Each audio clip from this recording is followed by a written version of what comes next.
Hi everybody, this is foXnoMad, and today I want to help you travel smarter by reviewing the Think Tank Airport Accelerator, which is this backpack right here. Now, if you're a photographer, this is an excellent bag and you should continue to watch until the end of the review.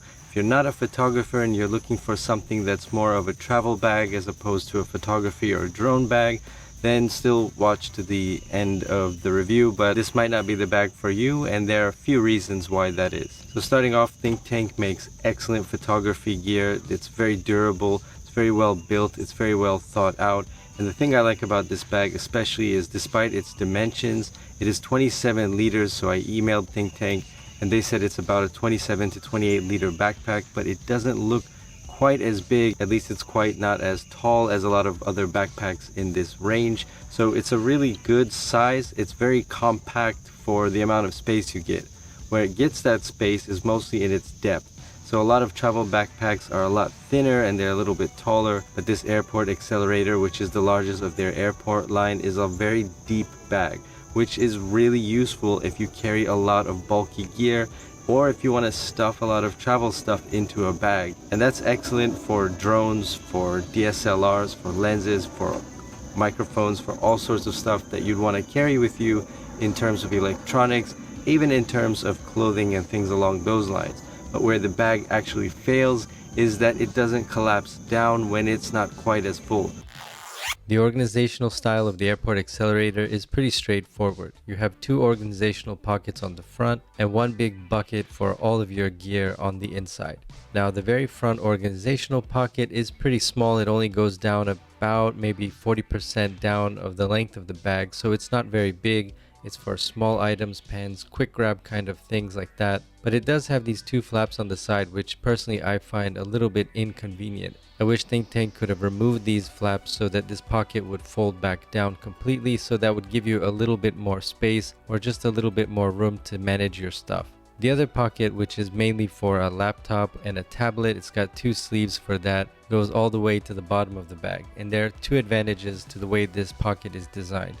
First of all, your laptop pocket doesn't go all the way down to the bottom of the backpack, meaning if you drop this backpack, it's not going to have the main impact on your laptop. So there's a little bit of cushion there.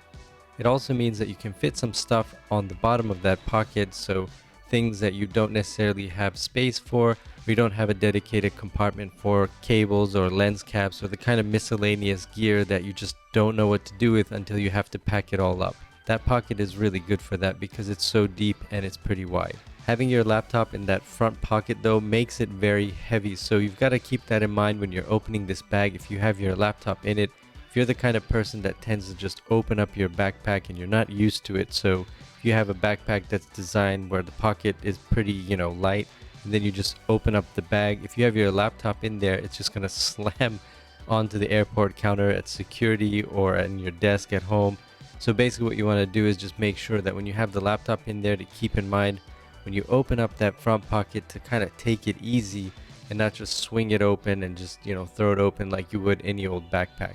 Placing the laptop pocket in the front does give you more space in that main bucket compartment for all of your main gear, but I would have still liked to have a laptop sleeve on the back simply because it's a more secure area for your laptop, and I am sure more than one person has just thrown open their bag forgetting that the laptop is in there, and that pocket hits the laptop and probably might not break the laptop, but it can't be good for your machine either. So getting into the main compartment of the Airport Accelerator is pretty much a big bucket with a ton of Velcro dividers. You can use these dividers to organize this bag any way you want, or you can remove all of the dividers so that there's not a single one in the bag. When you have a backpack or a piece of luggage that doesn't have any internal organization, it does save you space, but what it does is it puts the responsibility on you to organize that open space on your own. That means either using the dividers that they provide, or getting a packing cube or gear packing cubes, different cases, or whatever you need to organize the stuff so that your gear isn't just free floating on the inside. I really like the way these dividers work, except a couple of them, they're not Velcro on all sides, so you can't stick things to them on all sides. So once you rip everything out and you try to reorganize it, you might get confused. It takes a little bit of getting used to make sure that you know what side can attach to what other side, and create the pockets just right for your particular gear. The internal dimensions of this main pocket are 33 by 48 by 17 centimeters, and the exterior dimensions of the bag are 35 by 52 by 23 centimeters. That laptop compartment is 30 by 44 by 3.5 centimeters, and this bag weighs about 2 kilograms. So it's a pretty heavy bag. That has a lot to do with the cushion on the edge of the bag and the nylon that they use. It's all very high quality, durable material, but it comes at a cost, and that cost is weight. Of course, you can remove the dividers to save some weight, but you're going to have to replace those dividers with packing cubes or organizational cubes. So it's going to be really hard to get away from the total weight of this bag. You've got a couple of handles to hold this bag either from the top or the side, and the straps are very comfortable. So it's a very comfortable bag to wear, and I think that's because it holds its shape so solidly. It's not going to be pulling down from your shoulders like a lot of other bags which aren't quite as solid. So when this bag is very full, it's going to keep its shape, which helps distribute the weight around your body.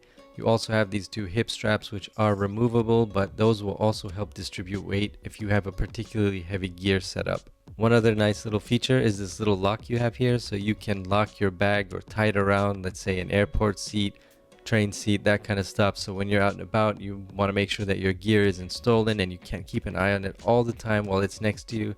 You can use this little lock that will sort of lock it down, at least from somebody with quick hands when you're not quite focused on your bag. These are YKK zippers. They're very good quality and they're very smooth, so the zippers are just really nice to use. You open them, close them. It's very a smooth process, and it just feels very durable, and it's really easy to get in and out of the bag when you're going to be zipping it up and closing it. You also have a small pocket on the top for, let's say, a passport, maybe a wallet or some business cards, but those are the only really quick grab pockets that you have. The other quick grab pocket is kind of on the front, but I don't really like my quick grab pockets to be right on the front of the bag because it's such a pickpocketable place. I prefer the quick grab pockets to always be on top of the bag or behind you, so basically right on your back. Those are the places that are least accessible to a pickpocket. They're the hardest to get to, and it's where you're probably going to want to keep your wallet or your passport. And the airport Accelerator does make space on the top for a wallet and a passport, so that's good. But if you have other items like headphones or things that you want to grab quickly when you're in a flight, for example, then this bag doesn't really have that. If you open up this bag, it's always going to be looking into that main bucket. It's not like you can use part of the top of that main bucket as a quick grab pocket because it's just not really designed for that.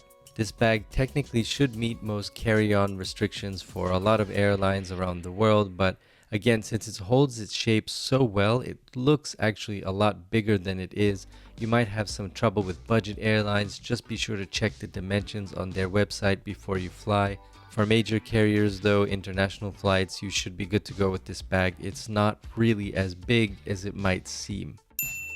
So because the exterior around this bag is sort of a hard shell, it's not quite hard, but it's, I would say, a hard, soft case style frame. So what that means is whether the bag is very full or not very full, the bag is going to have this boxy outline. Now the reason that it's designed like that is to protect your electronics. So if you have camera gear or lenses, that's going to keep the bag very firm and make it very resistant to being crushed or knocked or sort of getting smashed around in an airplane cabin or a bin or something along those lines. But where it does fail is when you don't have it very packed up. So I don't always have my drone with me when I'm out shooting. Then the bag is going to still have this bulky profile. That's not really ideal if you travel very frequently and you want to try to use this as a day pack, or you want a backpack that doesn't draw so much attention, doesn't scream I have photography gear in here. That's one of the disadvantages. So when I pack this up just half full with just my camera and without the drone and the microphone and all that stuff, then the bag is still going to have this very boxy profile, which is an excellent feature to have. But for a traveler, for a travel bag, it's not quite ideal because you really want this to kind of collapse in so the bag is smaller when you're using it for less stuff. But overall, the bag is just designed so well. The stitching is melted into the fabric so that it stays forever. The nylon is just very, very strong, and these bags will last you forever. You've also got all these dividers inside, which makes it very organizable. Whether you have a drone, a couple lenses, or maybe you've got a couple of lenses, a couple of cameras, whatever you have, you're going to be able to organize it in this bag.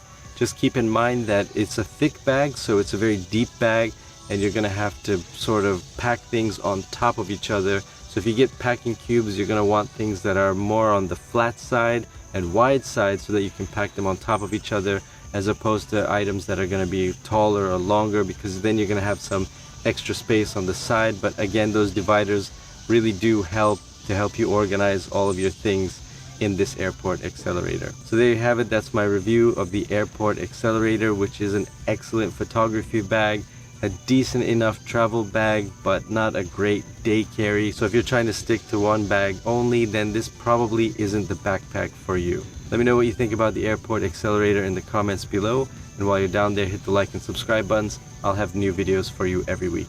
Oh, and one other thing, if you like this new black matte shirt that I'm wearing with the logo on it, I'll have a link to that in the description as well. There's a couple of these that are on sale that you can get them before the end of the month. Leave a link to that also below. Thanks again for watching, and I will see you in the next video.